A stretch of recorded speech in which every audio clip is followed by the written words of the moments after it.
A very dark man said that Tinubu should build airports in all 36 states. In this video, I will share the reasons why it is a bad idea. Imagine soaring through the skies, connecting this vast country, from the bustling cities to the remote villages. That's the dream, right? But the reality is a bit more complicated. Nigeria's aviation sector has been flapping its wings, trying to take off for years. With a growing population and a yearning for better connectivity, the demand for air travel is definitely there. We've got some major players in the game, airlines trying to connect the nation and its people. They face an uphill battle, though. The truth is, Nigeria's aviation landscape is a mix of hope and challenges. We see glimpses of progress, new terminals popping up, and airlines expanding their routes. But, and this is a big but, we've got some serious turbulence to navigate. Think about economic headwinds, low demand on domestic routes, and the high cost of keeping those planes flying. So buckle up as we unpack why building an airport in each of Nigeria's 36 states might sound good in theory, but in reality, it's not as simple as it seems. Let's talk money, folks. Building airports isn't like whipping up your grandma's famous jollof rice. It's a seriously expensive business. We're talking billions of naira, the kind of money that could make your head spin, and that's just for construction. We haven't even gotten to the operating costs yet. Nigeria has a lot of economic potential, but it's also grappling with financial turbulence, fluctuating oil prices, unemployment, and corruption. Can Nigeria truly afford to build and maintain 36 airports? Think of it this way. Imagine you're managing your household budget. You're already stretching every naira to cover the basics. Then, someone suggests you buy a fleet of luxury cars. Sounds a little crazy, right? That's what building 36 airports in Nigeria feels like. The ambition is admirable, but the economic reality is sobering. Nigeria needs to fix its financial engine before adding new wings. Okay, picture this. You've built a brand spanking new airport. It's got all the bells and whistles, shiny floors, those moving walkways that make you feel like you're in a sci-fi movie. But there's just one tiny problem. No one's coming. That's the harsh reality facing many existing airports in Nigeria. It's like throwing a party and nobody shows up.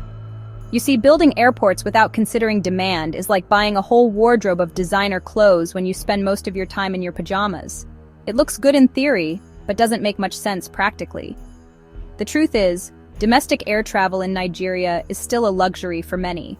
With high poverty levels and a large portion of the population struggling to make ends meet, flying is simply not an option for most people. They rely on cheaper, albeit sometimes less comfortable, alternatives like buses and taxis. So before we start building airports in every corner of the country, we need to ask ourselves, are there enough people who can actually afford to use them? If the answer is no, then those airports risk becoming expensive white elephants, standing empty and unused. The price of flying high airport costs skyrocket. All right, let's break down the costs involved in this whole airport extravaganza. First, you've got the construction costs. And trust me, building an airport is not like building a mud hut. We're talking about massive runways, fancy terminals, air traffic control towers, the whole shebang. It's like building a small city, and cities don't come cheap. But wait, there's more. Once you've built your shiny new airport, the spending doesn't stop there. You've got ongoing maintenance costs, staff salaries, security, and let's not forget, the ever-increasing cost of jet fuel. It's like buying a luxury car.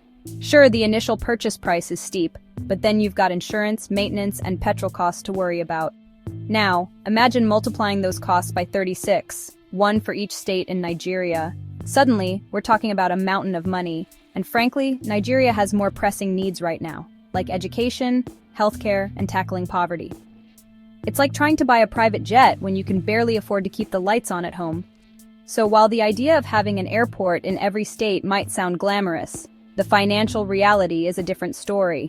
It's time to crunch the numbers and ask ourselves, is this the best use of Nigeria's limited resources? Shiny airports versus better roads, a tale of two priorities. Let's be real, folks.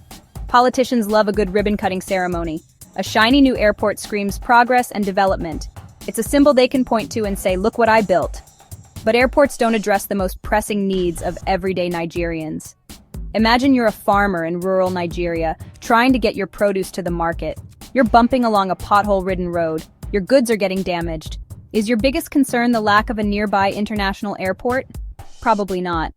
Instead of pouring billions into underutilized airports, why not invest in improving existing infrastructure?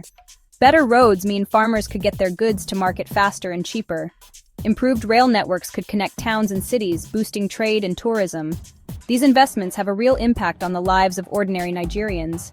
It's like choosing between a fancy new watch or fixing the leaky roof over your head.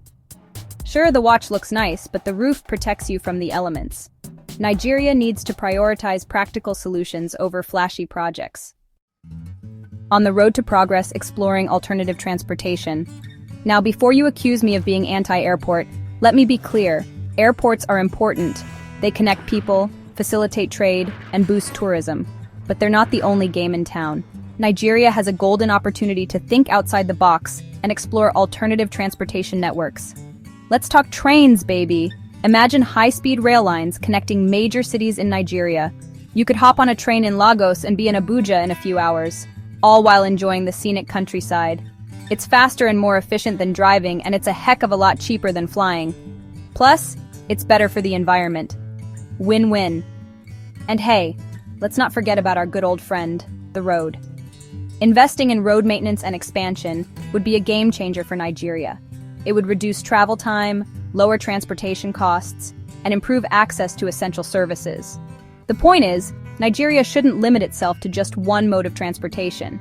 It's time to get creative, explore all the options, and invest in a diversified transportation network that benefits everyone, not just the elite few who can afford to fly. Not so fast. A reality check for Nigeria. So here's the deal, folks. While the dream of having an airport in every state might sound appealing on the surface, it's just not feasible for Nigeria right now. It's like trying to run before you can walk.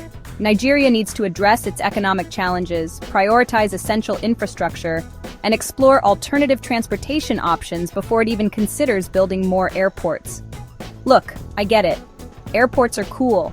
They represent progress, connectivity, and a gateway to the world.